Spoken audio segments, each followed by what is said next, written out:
Well, as you can see, I'm here after 25 years of mishap.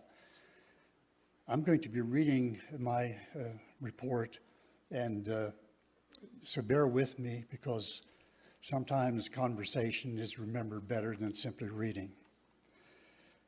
One can only imagine that faced with the prospect of hunger and mass starvation, food would be swiftly brought to the hungry in Russia, but it was not so.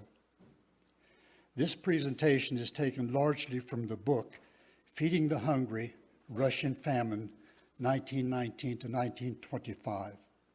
Chapter 4 of this book, written by Alvin J Miller, recounts a story of efforts to gain entry into Russia with relief aid.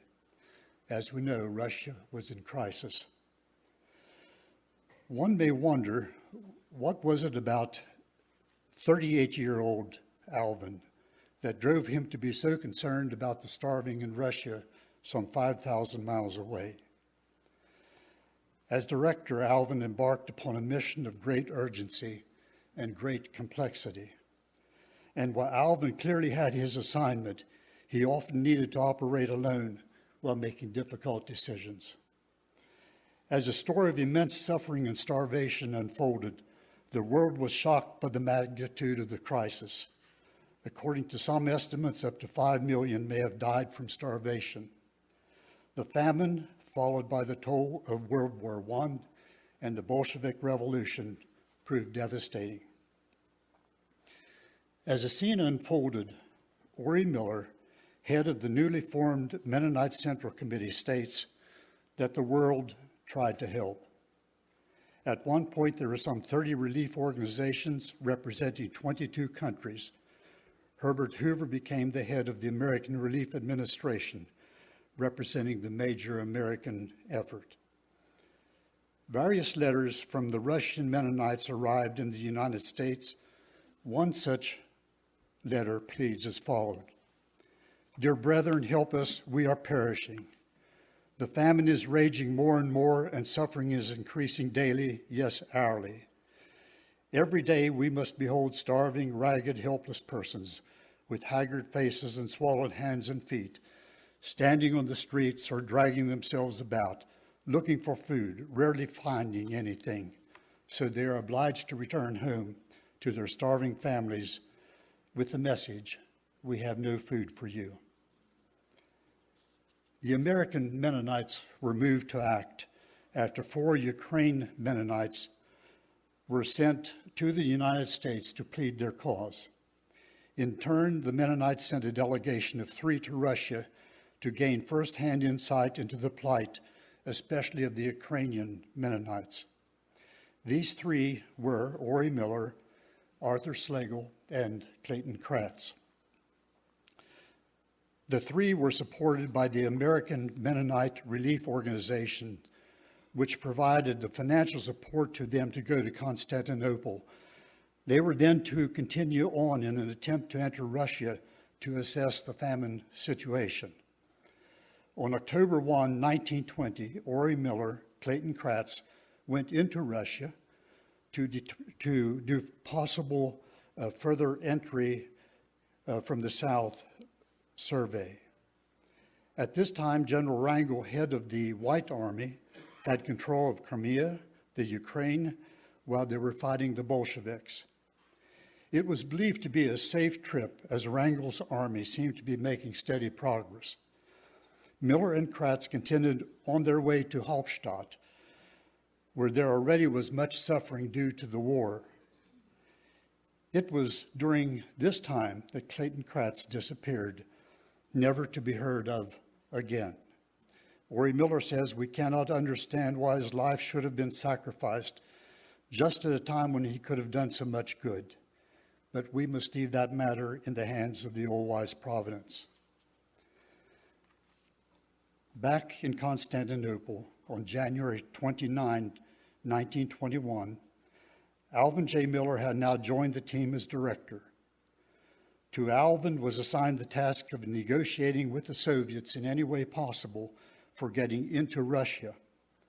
In April, Alvin and Slagle negotiated with a chartered ship, the SS Albatross, to allow the two Mennonite relief representatives as passengers to inspect the famine conditions in Novorossiysk. Arriving Soviet officials came to inspect the ship and seemed to understand the motives of the merchants, but the relief workers were new to them. They then continued on further to Rostov, a larger city.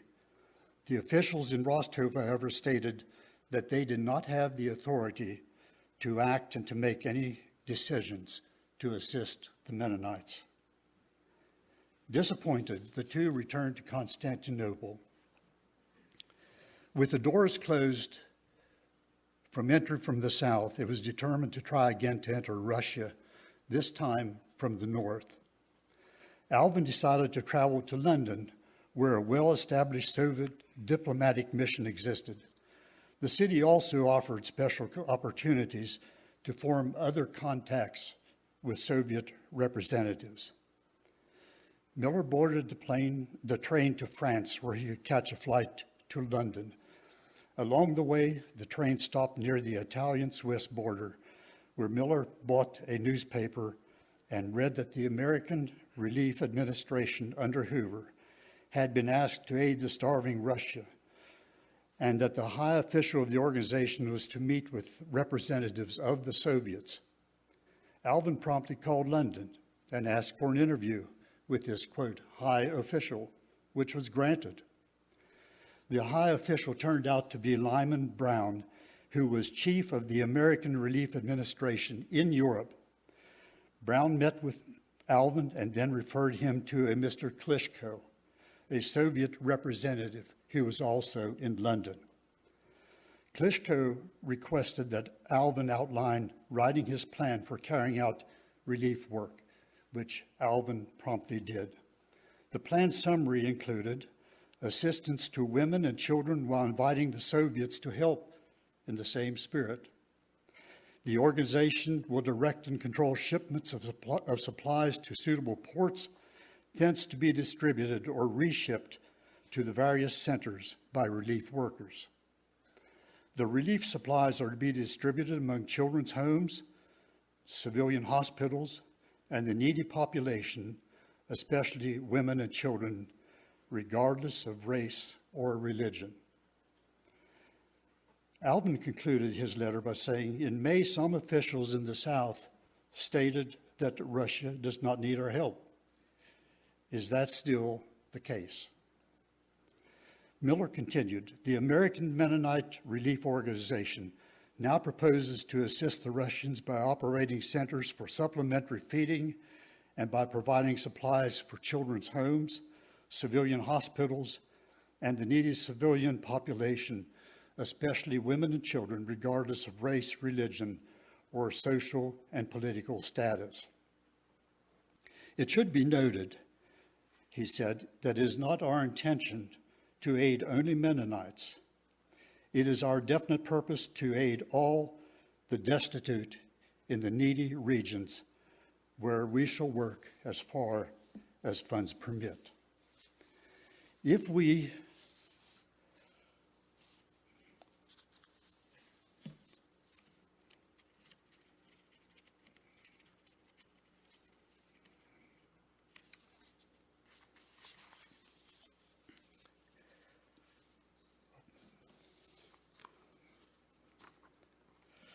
I'm sorry, I need Verna to page for me.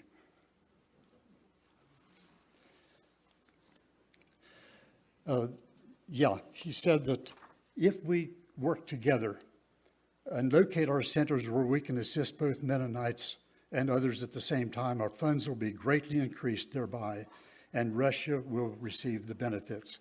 And then Klitschko responded by saying that he was enthusiastic over the prospect of aid on a large scale from the Americans and regretted the delays caused by distrust and red tape. A visa would be granted without question. Alvin concluded his London stay by stating, my work in London was finished with far more accomplished than I had previously dared to hope for. He then went to Geneva. Encouraged by his trip to London, Alvin then attended a joint committee of the International Red Cross and League of Red Cross Societies in Geneva to consider the famine.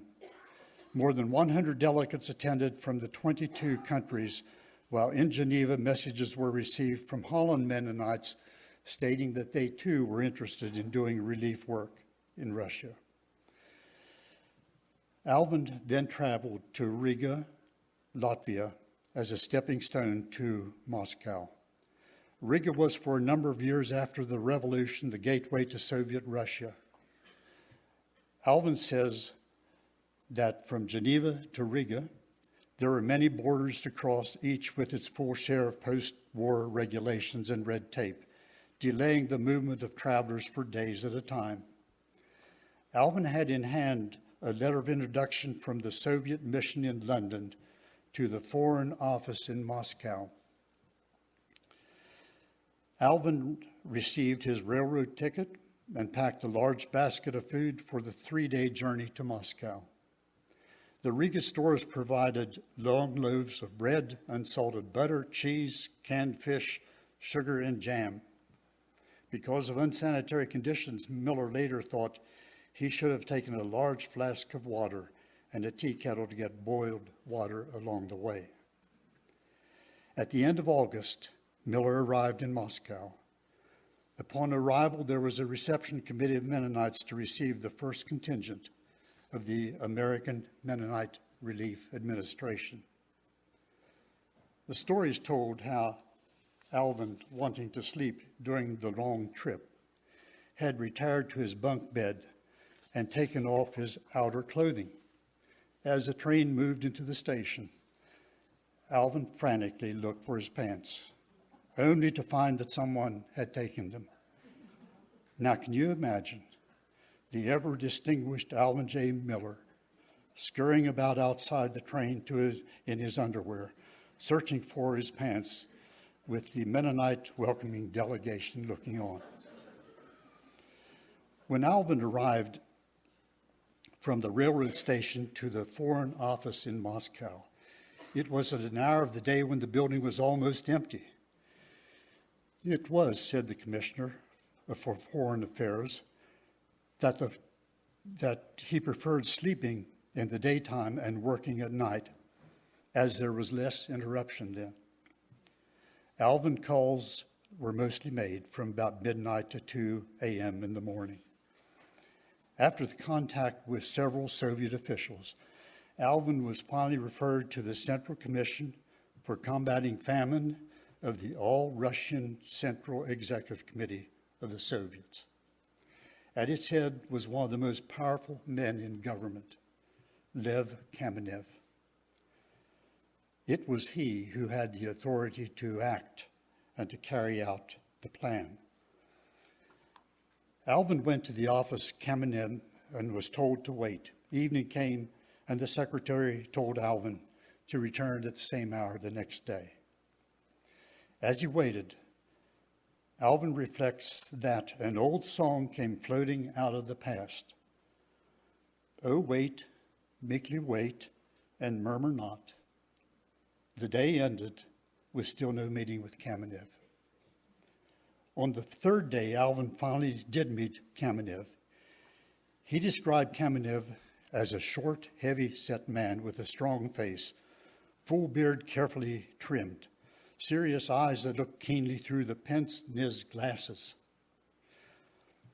quiet voice, and a cultured manner. Kamenev welcomed the proposals and requested further information on specific parts.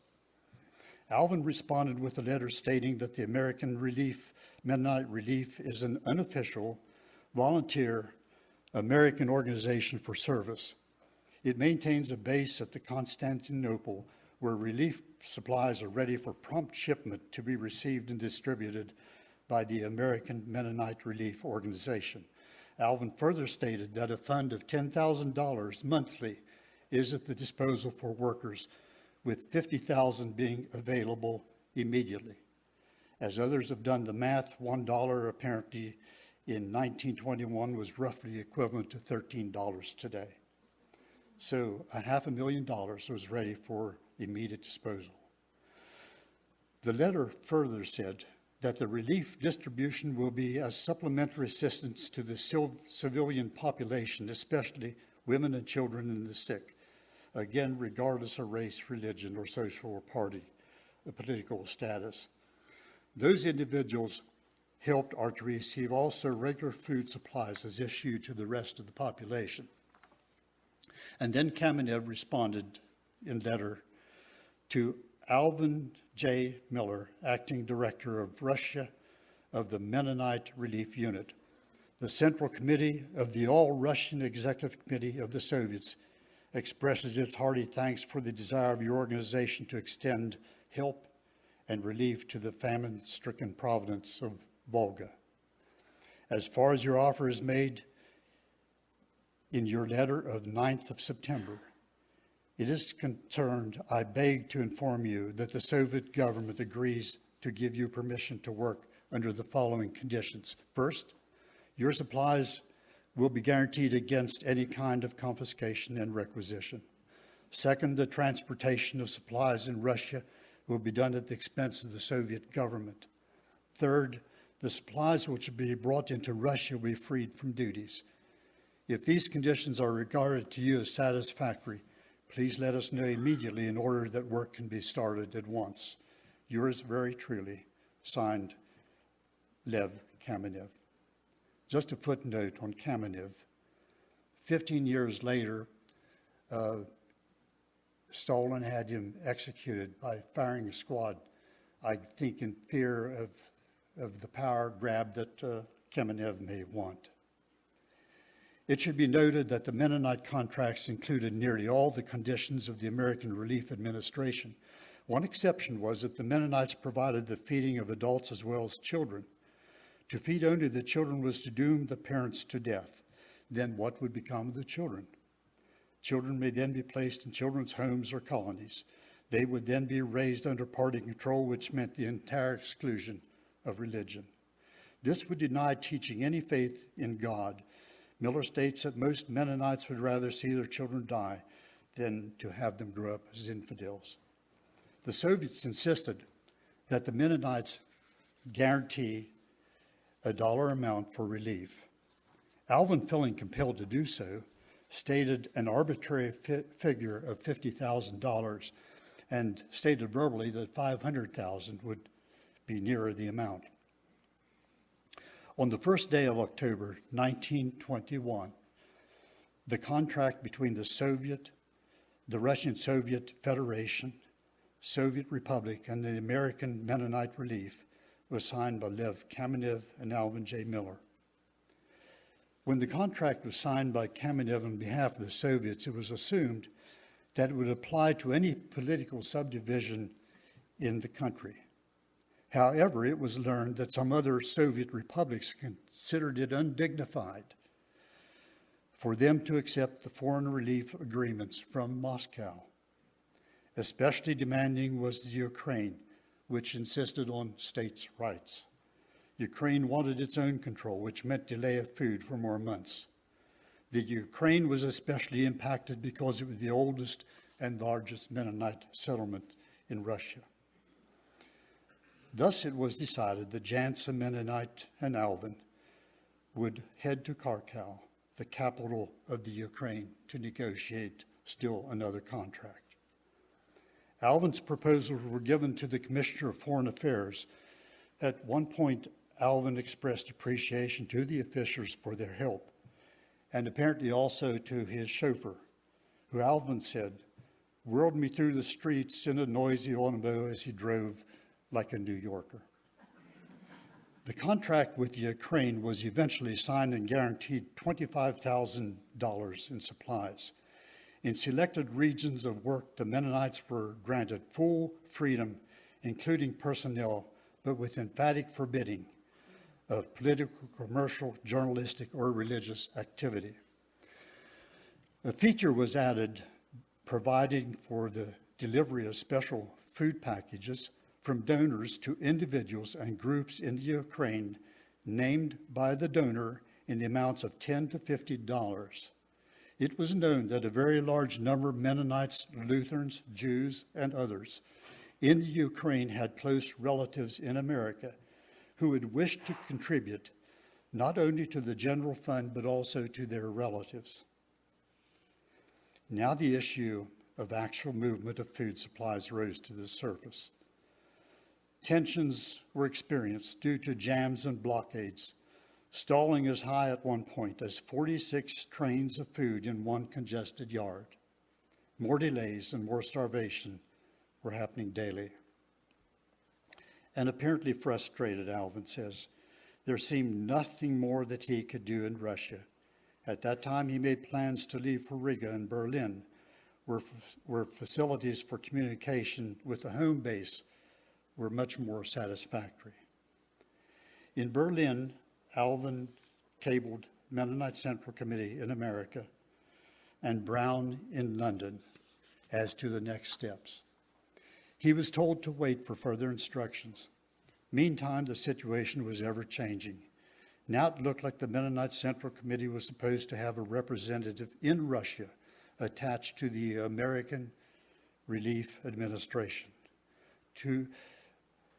which would deliver the food in the form of food packets consigned to individuals or groups. 25% of the food would thus be given over to the American Relief Administration.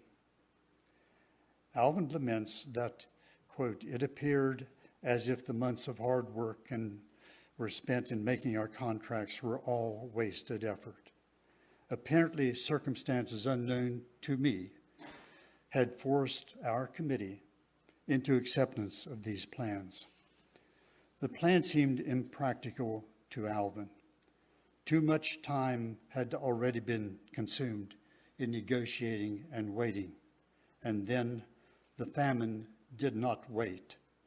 Conscience sternly demanded action. On December 3, 1921, Alvin arrived back in Moscow. 3 months after his first arrival, Alvin met with the ARA with officials to clarify details how this new plan was to work. Now, states Alvin, we were ready for work, but there was no food supply. During Alvin's absence from Moscow, the Home Committee had cabled a credit for food remittance, which evidently had been recalled, possibly in protest to the plan. Telegrams were sent to Constantinople urging immediate shipment, but no answer was received. Other attempts were made. Finally, a cable came from the Mennonite Central Committee establishing a good credit to purchase food in bulk at a very low price. Two men, Dick and Penner, were authorized by their churches to represent them in requesting food for their district. The men had scarcely left the train when they were taken to a private office at the station by the secret police. The papers were examined. They were stripped naked and closely searched. The first order for delivery of food supplies to feed the starving was written out for a committee in the Tracht settlement, that would be in the Volga region. The order for a value of $500 concluded, please rush for Christmas delivery. American Mennonite Relief, signed Alvin J. Miller, dated December 17.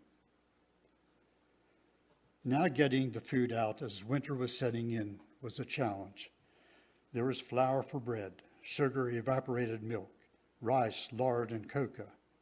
The horse-drawn sleds made their way with the precious loads across the miles of snow-clad prairie, a vast expanse of white with only a few houses or huts along the way. Villages were entirely deserted.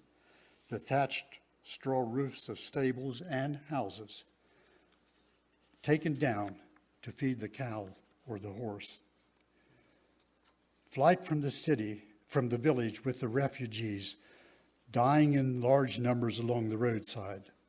The starving people clinging desperately to life, prolonging their miserable existence by eating the seeds of weeds, the bark of trees, chaff or straw, gophers, rats, crows, cats, dogs, the carcasses of animals starved to death, anything to sustain life. Multitudes of refugees straggling along the roadways, begging at each house for a morsel of bread. Bread, bread, in God's name, bread. Soviet officials were selected to assist in the relief operation, and Alvin says to watch them. Alvin says, a burly Let, former policeman, and then neither very capable, nor efficient, nor clever, was put in charge of his operation.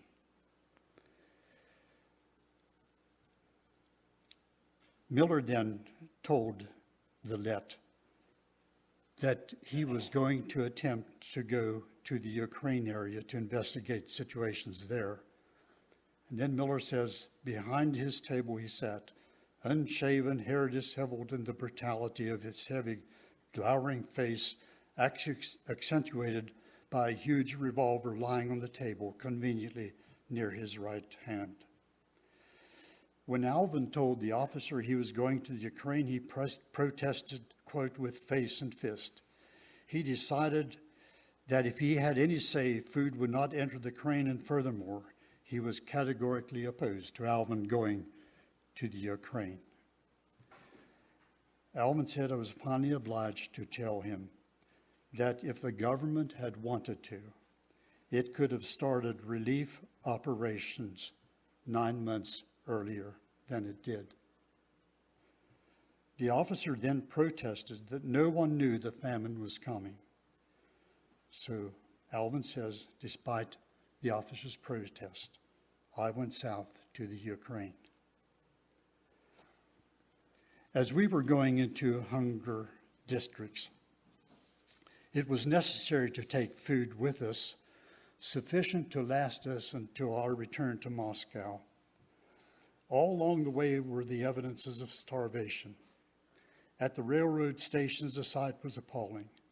The moment the train halted, it was besieged by living skeletons. From their bony frames hung filthy rags in place of clothing.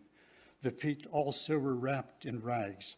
Not with a rush did they come, but slowly, weakly, too starved to hurry, too famished to even demand. The skin dry and bloodless like parchment, the lips colorless, the eyes haunted by fear like those of a hunted animal, and full of hopeless beseeching that wrung one's heart dry. From out the rags were lifted bare arms, seemingly nothing but skin and bones. The wasted fingers extended towards the car windows in entreaty for food, slowly, haltingly, piteously, murdering the one sentence that was being wailed despairingly by millions in Russia. Shaleb, bread in God's name, bread. The words that resounded day after day in the ears of the American relief workers that haunted their sleeping hours and woke them with a revulsion of fear and agony. The muscles quivering, the heart beating wildly, the body bathed in preparation until the nerves of some broke down completely. Says Alvin, in our basket was the food for the journey. Just outside the glass of the car window were human beings starving. If we gave them our food, they would live a little longer. But without our food, Alvin continued, we would not hope to work. Just a couple comments in conclusion. Not only were the starving suffering for lack of food, but the relief workers were also suffering from the burden of emotional stress. Before returning home, Alvin himself spent some time, some months, in the Alps, southern France, convalescing. Thus ends this part of the story of a remarkable journey of a remarkable man. The story continues with the actual feeding of the hungry. In these few minutes, it was impossible to do justice to the whole story of Alvin in Russia. Many details could not be covered, such as lodging facilities where Miller stayed, the frustration of delay due to red tape and the officials' indifference or political marching orders, the search for information about the disappearance of Kratz, the limit on the number of Mennonite relief workers, the logistics of food delivery, the Fords and tractors, and so much more. Early in life, Alvin took the road less traveled by. The road to Russia was at once challenging, lonely, dangerous, frustrating, exhausting, haunting, demanding, and yes, rewarding. Alvin had a mind and heart to help and carried a heavy burden for more than 6 years. It is estimated that the Mennonite relief effort saved some 75,000 individuals from starvation. Alvin no doubt understood and knew the meaning of the words, "I was hungry and you gave me something to eat." Thank you.